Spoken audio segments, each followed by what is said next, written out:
Drinking buddy, what's going on? Got, as you can see, we're not in nature today. We got our unofficial official beverage of the channel. Our once again our palate cleanser here. Um, I am in not nature. That's awful, but I am outside. I have a balcony. I'm on the second floor, so it's very awkward. Maybe later I'll move the camera. I don't want to touch anything because it's all set up now.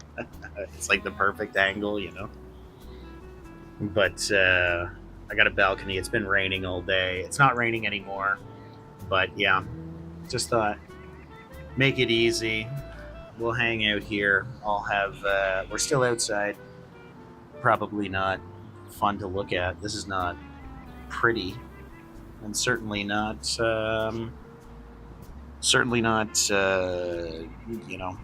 like comfortable. Kind of looks like I'm literally up against the corner because of the rain. um, and anyway, yeah, it's ignore the setting for the next couple episodes because again, I tend to film more than one episode in a sitting just so I can get as much out of. I don't want to do this every day, says the channel based on drinking. Also, the audio, I feel like the audio is going to be weird. I did a test with the audio, and I don't know if it's echoing. There's something weird. It's going to sound tinny. Anyway, let's have a sip. That's not the way you drink. A lot of people. A lot of people around. I'm looking at people just walking by. Like the sidewalk's right there. It's right there. So somebody's going to look at me and I'm going to pretend I'm talking to somebody over here, but they're going to see that there's no one there. Anyway, thanks for having a beverage with me. You got to get outside, even when it's only on your balcony. Even on these, it's not super cold, but it's not nice out. It's been just dumping all afternoon. So even if I were to go out now, the fact that it's not raining right now, but everything is soaked. It's like springtime mushy ground. So I'm gonna sit here and we're gonna have a conversation. And the conversation I want to have, hot take. And this is a crazy thing. I know I'm gonna get a little bit of pushback here. I've been thinking about this. Here's my hot take. Um, and this is a broadly speaking hot take because I haven't really thought through all of the dynamics or all of the like if I were to put something into a spreadsheet, like what is allowed, what isn't allowed. Like I haven't gone to like the details, right? We're just talking broadly here. Hot take. Food, particularly like food staples, and again, broadly speaking, because I'm not going to say, like, I'll say this. This is what I will say. Bread is on the list. Pepsi, probably not on the list. Something like a PBR, probably not on the list. But like things like bread, maybe eggs, maybe potatoes, things like this, like food staples, they should be free. That's my hot take. They should be entirely free. And if you want to take it to, this is where my brain is going. Like, okay, some people don't like.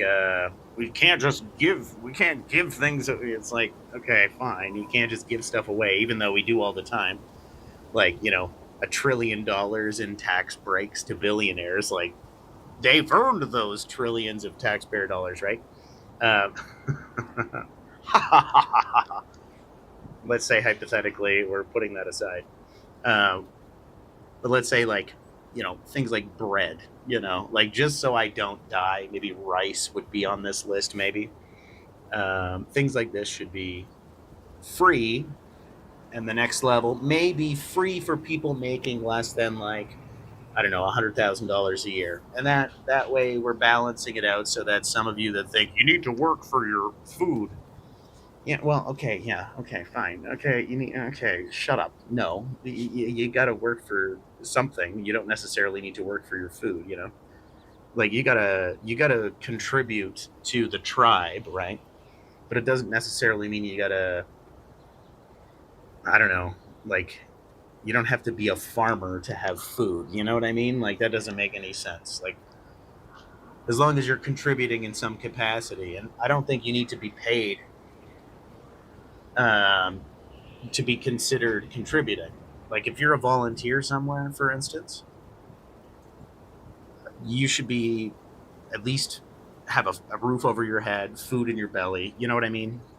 So this is the very beginning, the very baseline. I'm saying baseline, hot take, staple foods. No, we're not talking about brand names. We're not talking about junk foods. We're talking about so you don't die. Things that are you grow them, you make them, or like bread being an example of something you make free if you make less than $100,000 a year. I think so. And we're not talking like in terms of quality. We're not saying like this is the best loaf of bread. Like it's a $12 loaf of bread. No, I'm saying like you should be able to go to the corner store, the local grocery store, or whatever, and just get a crappy bag of sliced white bread. You know what I'm saying? I'm not getting like again, I'm trying to play both sides of the fence here. We're not saying luxury items, we're saying survival items. So that's my hot take. Why that's the beginning. There's a part two to the hot take, by the way. So why am I saying this? I'm not going to say why, but we've gotten into a little bit of a conversation about, we've been a little more political lately. And I like talking politics. I do. I know I was kind of wishy washy about it in the first few episodes. Um, but I do enjoy just talking. So feel free to hate on me in the comments or agree with me in the comments. Either way, it's gonna, people are gonna watch this. It's gonna, what do you say? The algorithm, it'll, feed the algorithm or whatever. The part two of my hot take. Part two. This is okay. This is now maybe this is more crazy. This is the crazy part of the hot take. Um, if you are an employee at a grocery store, where I'm from in Canada, we have, I wouldn't say it's a monopoly, but it's getting pretty freaking close. Galen Weston is the name. He owns Loblaws, I believe, which is they own a series of different grocery chains, right? But basically, he owns this is and this is very much like don't quote me on this, but this is just my interpretation of it, and for the sake of this video, for the sake of this conversation, to make it easier and quicker, Galen Weston has a monopoly on groceries. Uh, where I am in southern Ontario, I think all of Ontario, I think even across Canada, I'm assuming. And go ahead and do your own research. Always do your own research. Nothing I say, I don't condone anything. I'm not telling you to do anything. I'm not suggesting anything. I'm just talking. I'm just having a beer with you. We're having a conversation over a beer, you know. So keep that in mind. But so Galen Weston, the Westons, I guess, I don't know. He probably has a family. Has the monopoly over groceries.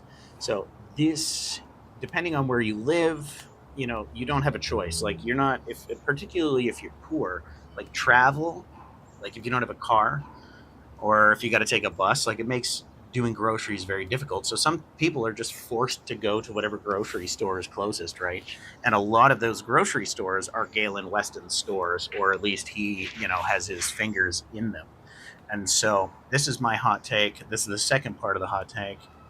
If you work for a grocery store, particularly a grocery store that is owned by like it's $1 billion corporate entity. And if you're in Canada and Southern Ontario, if it's a store owned by Galen Weston, through the corporate, BS. Hot take. If you're an employee at one of these stores and you catch someone stealing food, particularly like the no brands, like thinking like the lowest of the low, like they're buying no name products, they're buying like from where I'm from, like there's, we call them no name, I don't know, it's the brands that are not like expensive brands, the cheap brands, I don't know how else to describe them. If you see someone, particularly someone that might be putting that into their grocery cart without scanning it at like the self checkout or whatever they're doing. This is the second part of the hot take. You should just pretend you didn't see anything. Just let them take it. Let them have it. It's food and it's a bare minimum. Like it's an essential thing for humanity, like I will die if I don't eat. Where I am from, in particular as well, you can't go to a food bank all the time. You're only allowed to use the food bank twice a year. What if you're struggling between jobs? What if you can't find work? And work is hard to find, particularly work that is paying well enough that you can afford the cost of groceries rising. Like, it's absurd. You catch somebody sneakily not scanning a loaf of bread, a brick of cheese, all no name products, like the lowest of the low, maybe a thing of eggs, like just like basic staples. Ignore them. Pretend you didn't see. It's really easy to have class consciousness, and it's really easy to just deny, like, yeah, I didn't see it. You could have video footage of an employee literally staring them in the eye as they're putting in. It's really hard to prove intent. Yeah, I didn't. Oh, I just thought they were putting it in their bag. Like, what are you talking? Why am I in trouble? And if you lose your job, let's say hypothetically, this crazy scenario, for some reason, this alternate reality where it's really easy for you as the employee to get in trouble for allowing them to walk away. Um, in this alternate reality, do you really want to work for that corporation that's uh, essentially preventing people from eating, right? Like, I'm being a little on the nose with my, description of it. Obviously, there's more to it than that. There's nuance in this situation, in this kind of, Robin Hood esque. This is the way I see it from my perspective. Robin Hood steals from the rich and gives to the poor, right? So, what do we call all the billionaires, the Galen Westons? What do we call them when they are shrinkflationing everything? They are raising the prices overnight, saying, well, COVID, well, supply chains. Like, they're robbing us every single step of the way. They're stealing from working class people, they're stealing from the poor every single day, and they get away with it. There's no repercussion for that. And, the few times I've seen in the news that, yeah, the Westons have, like, oh, we're investigating, nothing comes of it. Like, if I got a ticket for parking, let's say I parked in the wrong spot, it's $100 ticket for like a parking infraction, right? It's $100. That's in my world. Let's say I'm making minimum. Let's say I'm making $20 an hour. It's like 1% of my wage, right? $100. Let's say, I don't know. That's not the number. I'm not good at math, but let's say it's 1% of my paycheck, right? A parking ticket, a parking infraction. And this is relevant, trust me, because Jeff Bezos does this. At least I've seen in the news. Jeff Bezos will take the parking infractions. This is very literal. He'll park wherever, whenever they're building something, they're doing stuff, whatever Amazon is doing. Just take the ticket, because it's not a ticket based on a percentage of your wealth. So it's just a cost of business at that point, right? It's just $100 to me. Let's say 1% of my. It's not. I don't know math. I'm bad at math. It's not 1%. Again, I'm trying in my mind to go like, what's my monthly wage? What's $100? I don't.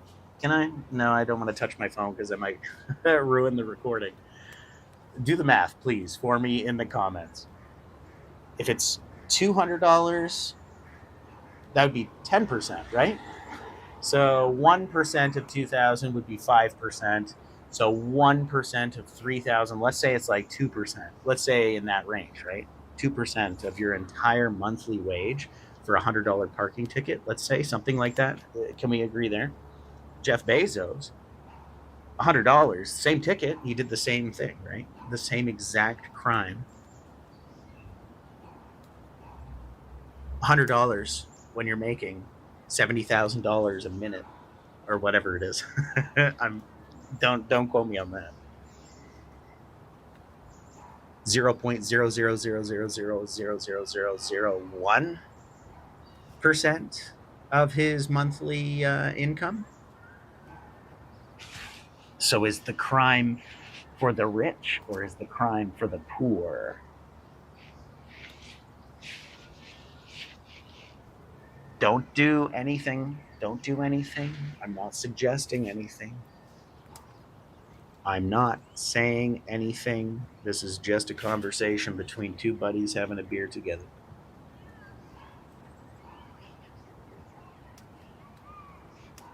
If you're an employee at a grocery store,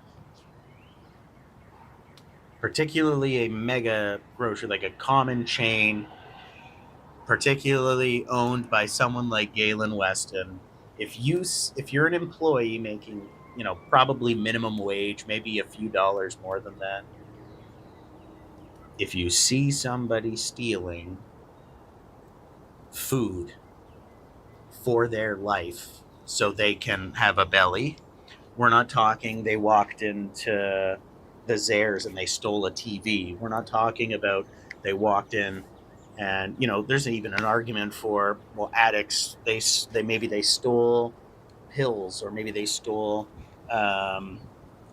beer, maybe they stole wine, whatever, like things that aren't necessities. I think there's still an argument to be had that, well, maybe they wouldn't be addicts if their quality of life was better. There's an argument there. There's a conversation there. But, I'm just talking like somebody walks in. It doesn't matter who it is. You can picture this person however you want. If they're forgetting to scan a loaf of bread or a jar of peanut butter, I don't know, man. Don't be a class trader, and have some empathy for your fellow working class person, because no one's gonna protect you. No one's gonna help you. The corporation will drop you like that the second anything, any reason. AI, oh yep, you're gone. We found a robot. Like you're gone. They don't care about you. Every penny, every gram of product, every every inch you can travel with, gasoline, like every single thing. They'll have an excuse. They will always have an excuse. They will always raise the price. The price will always go up. Your paycheck will not, and you'll have to work harder. You'll have to work longer. Um, Pensions gone, like vacation days gone, like everything. They're gonna take every last thing from you, the worker. I'm almost certain you're a worker. I have a very, very good educated guess that 99.9% of the people that are going to watch this aren't billionaires or millionaires. So they will take from you, they will steal from you every opportunity. And it's legal because they can pay politicians to change the laws. They can lobby. They can afford to literally be the politicians themselves. They can just be, you know, don't let the propaganda fool you, man. If someone can't afford to eat, that's not a problem with the person. If they are stealing food so they can not be hungry, that's not a problem with the thief. The thief is the mega corporations, the billionaires. Like really, like just if you put the numbers, like if you're just looking at raw data, they are the thieves. They are the ones extracting value from every aspect of our lives. And it's also like just ethically, like Galen Weston is a billionaire because of food. Imagine I started a water business. And by the way, your tap, it's not working anymore. You don't just get water in your house, just like I don't get food in my house. So in this scenario, imagine you have to come to my stores. I have a bunch of stores. I don't tell you they're all my stores. There's competition, even though I own them all. The only way to get water is to come to one of my stores. And there's different brands of water. You can get like no name water. It's just like, I found a puddle. You can get Dasani, and people are like, ugh, what's going on there? Because fuck Dasani. What is Dasani? That's like, you can get all the different brands of water. And imagine, but this is the only way. Like the taps in your kitchen don't work anymore. The taps in your washroom don't work anymore. You don't have flowing water in your house. You have to come to me because I'm the only place that's going to supply you with water. And I'm a billionaire from that. I'm a billionaire from a human necessity. A human necessity. You will die in 3 days, I think, if you're dehydrated, something like that. Like on average, it's like, you can't survive without water. It's a human necessity. And I'm a billionaire because of that. And I can give you a million reasons why. Well, it's, I only make 25 cents a bottle. Yeah, but you're selling 50 billion bottles, like what are you talking about? Like, this is an absurdity. Anyway, cheers.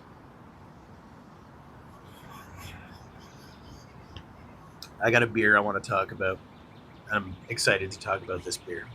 We're going to end this camera here because I can only record for half an hour at a time. So give me a quick little cut. Ready? 1, 2, 3. I think we're still recording. 1, 2, 3. We're good. We're good. I burped. I don't apologize or excuse myself for burps. This is a fun beer for me personally.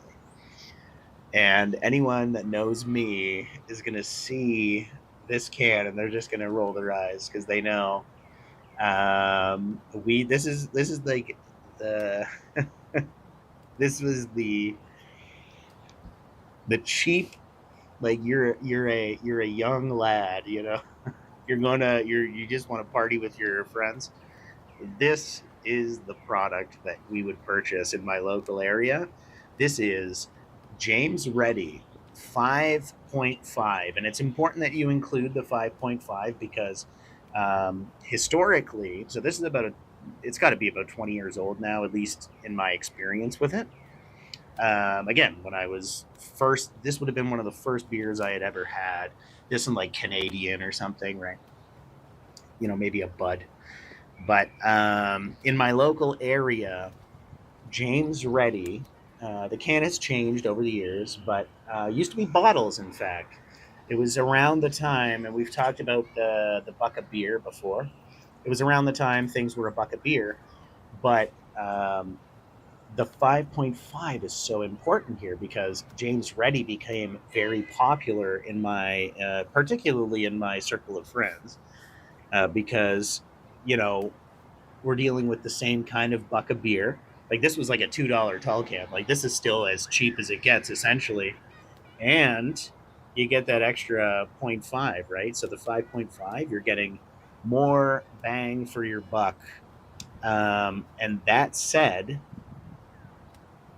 it's awful. It's not a good beer.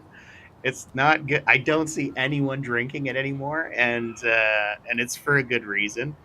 You don't drink this for the taste. You drink it because it's very cheap and very high percentage. I'm actually shocked to read on the back here, Moosehead Breweries. Moosehead is a good beer. Moosehead is a. I wonder if they're out of Guelph. Where the heck is Moosehead? It's saying Quebec here. I don't know where Moosehead breweries are, but I swear it's pretty local to my area. But Moosehead is another. Maybe we should try that. Try Moosehead on one of the episodes in the future here. But Moosehead Breweries Ltd. Yada yada yada. A lot of French, a lot of different stuff. St. John, New Brunswick. Return for refund where applicable. We got the iconic James Ready, like what do they call them? The banners for the different, royal families or whatever. It's like the lion. I think it's a lion. It looks kind of like a lion. I don't know who James Ready is, but notice the can says JR. That's because my people, we didn't say James Ready. We never said James Ready. We would always say we're going to get some JRs. So the can, the name, the nickname, it evolved with my people. We changed like people don't say James Ready, let's get a James Ready. They say we're gonna drink JR. I swear to goodness, my generation of people, my people that I hung out with, was always JR. We're drinking JRs. So they put it on the can. That makes me very proud to say I was a part of this. I was a part of this. Contains barley, and that's all it says on the back in terms of ingredients. Yeah, 473 milliliter cans. It's just a tall can, 5.5% alcohol per volume, and that's about it. Proudly Canadian, that's it. Proudly Canadian. Maybe we'll try to do a Jacob Jones style. We'll do one of these, Jacob Jones style, like a blank. I want the can to be the focus of the camera. Come on, focus on the camera.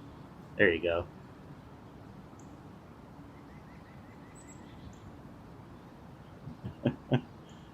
James Ready, baby. That's what we used to drink this.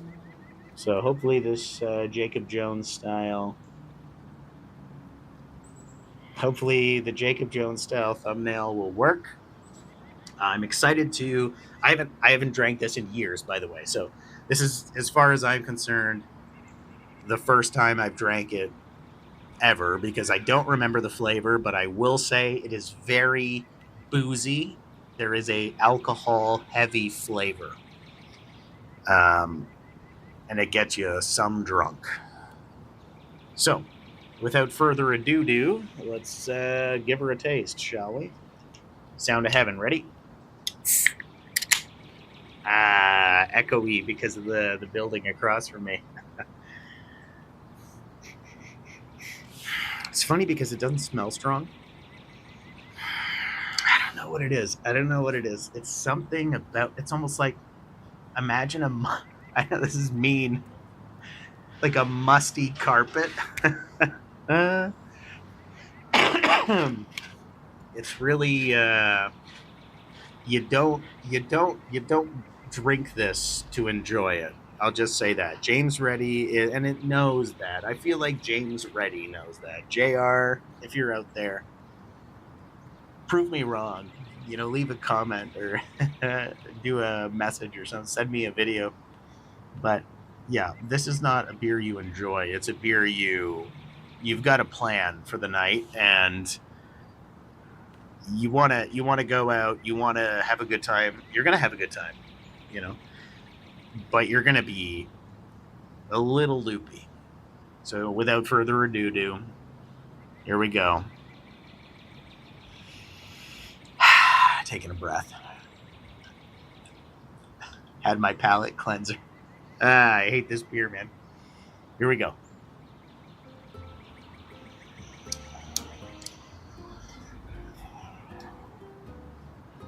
I don't even know how to describe it. Like, this is number 14 or something we've done. And I've had like plenty of things to say about the other beers we've tried.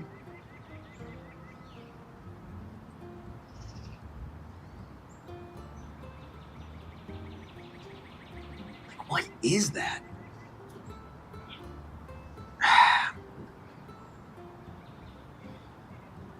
Okay. Starting with the positives. In terms of body, it's very, very light. Like it's got a carbonation to it. It is carbonated, so some people might enjoy that. In particular, the carbonation hides some of the flavor, um, so there's some bite to it, right? Mm. My superintendent is walking by and he's looking at me right now. So I'm gonna pretend I'm just talking. I'm not doing anything. So I get. I wish I was on the third floor or something. It'd be a little more private.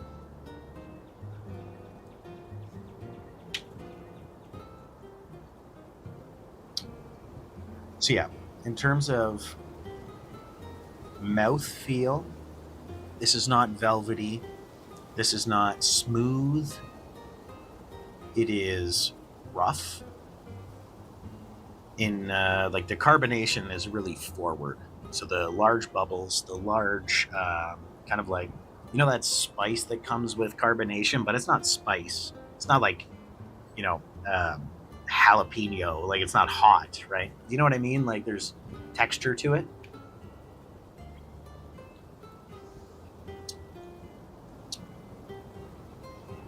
And it's certainly not hopsy. Like, what is the flavor? That's this is the problem with this beer is that there's something, and it's not good. It's is it bitter? Is it sweet? It's not pleasant, but it's not. Again, you're not drinking it to enjoy it. I don't know how else to describe this beer, man. I would love somebody to give me like an expert in beer to like give me like like an honest reaction or review of this. I burped again. I might even burp again. A little bit. Okay, let's try. I'm gonna really try and pinpoint what I'm tasting here.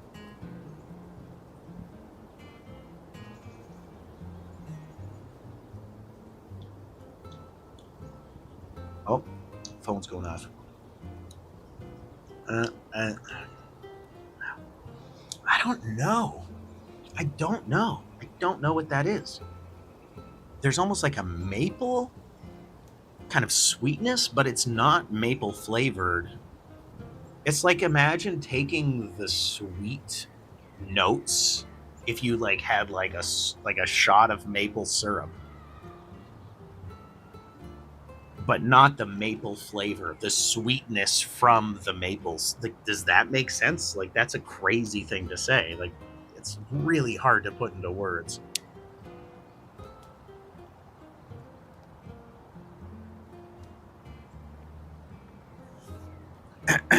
then there's like, notice how I'm even talking right now.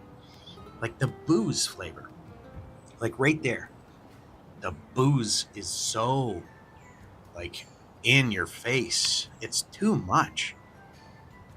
And this is the crazy thing is other 5.5% beers do not have that alcohol flavor, but this is somehow so prominent, the same amount of alcohol per volume. And it's like I wanted to say hops, but then it was like immediately like that bitter note was the hops, but then no. It's you're tasting alcohol. Like it's such a bleh. Like my mouth when you're talking, it's not a pleasant even in like in the mouth, you know. Like there's nothing good about this beer, unless your entire goal is to get a little bit of a buzz going, because that's what this is. Oh wow, man! James Reddy, take me back. Country road, take me home to the place. Like this is, yeah. Like if you're from Southern Ontario, and maybe I don't know where if they sell this all across Canada, but please in the comments tell me some James Reddy stories if you've ever had this beer and what you think of it. Um, it's just I'm just reviewing it right now because this is I have a life of experience with this beverage, you know, since I was legal age, obviously. But oh, my roommate's coming out. All right, we're done. Digger and sinker. See you next time. It's a YouTube video. Oh, nice. Sorry, I didn't mean to interrupt. It's okay, man. You didn't know. It was raining, so I was like, I'm just going to record on the balcony. Why not? You know, I'm reviewing beers. That's all right. James Reddy is one of the fucking worst beers I've ever had. It's so awful. I love this beer.